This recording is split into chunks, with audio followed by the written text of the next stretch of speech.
নমস্কার বন্ধুরা, কুমকুম কবিতার আসরে আপনাদের সকলকে জানাই স্বাগত।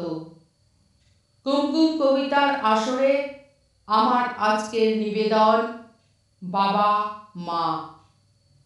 লেখাটি সোশ্যাল মিডিয়া থেকে নেওয়া।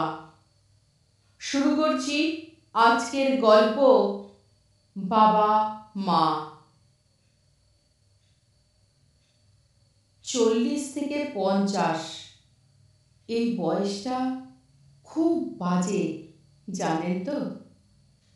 এই বয়সে আমাদের মধ্যে বাবা মাকে হারিয়ে ফেলার একটা আতঙ্ক কাজ করতে থাকে। চোখের সামনে আমরা আমাদের বাবা মাকে বৃদ্ধ হতে দেখি। সেই এক তীব্র যন্ত্রণা। একটা সময় বাবা মা যতটা গর্ব করে বলেন, আমার সন্তানটা অনেক বড় হয়ে গেছে, ঠিক ততটাই ভয় নিয়ে সন্তানরাও বলে, বাবা মার বয়স হয়ে যাচ্ছে, এর যে কষ্টের বোধহয় আর কিছু হয় না। বাবা মা ঘুমিয়ে থাকলে অদ্ভুতভাবে তাদের ঘরে গিয়ে বারবার দেখতে হয়, মানুষগুলো ঠিক আছে তো।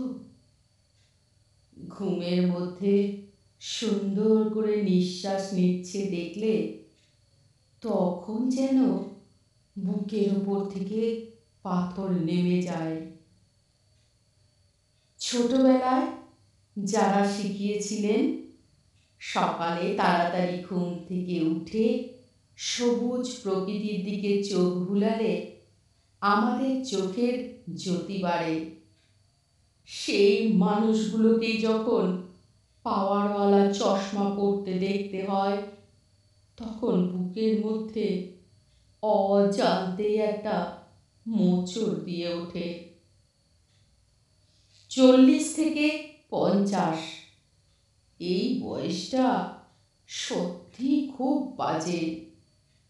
বাবা মায়ের হাই প্রেশার, একটু একটু করে তাদের ওষুধের কৌটো ভারী হতে দেখা, রোজ খবরের কাগজ কিংবা বই পড়ার জন্য চশমা খুঁজে বের করে দেওয়া, এইগুলো আমাদের সন্তানদের ভীষণ পোড়ায়।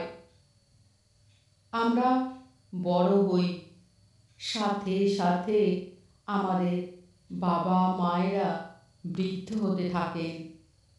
এই যে চোখের সামনে নিজের বাবা মাকে একটু একটু করে বৃদ্ধ হতে দেখার যে যন্ত্রণা, এটা বোধহয় এই বয়সের সন্তানগুলো ছাড়া আর কেউ অনুভব করতে পারবে না। যিনি সোশ্যাল মিডিয়ায় এই পোস্ট করেছেন এবং যিনি লিখেছেন, তাকে আমার এবং আমার পরিবারের পক্ষ থেকে অসংখ্য অসংখ্য ধন্যবাদ। আমার এই ছোট্ট গল্পটি আপনাদের যদি এতটুকু ভালো লেগে থাকে, তাহলে আমার এই ছোট্ট চ্যানেলটিকে সাবস্ক্রাইব করে পাশে থাকার অনুরোধ রইল। নমস্কার।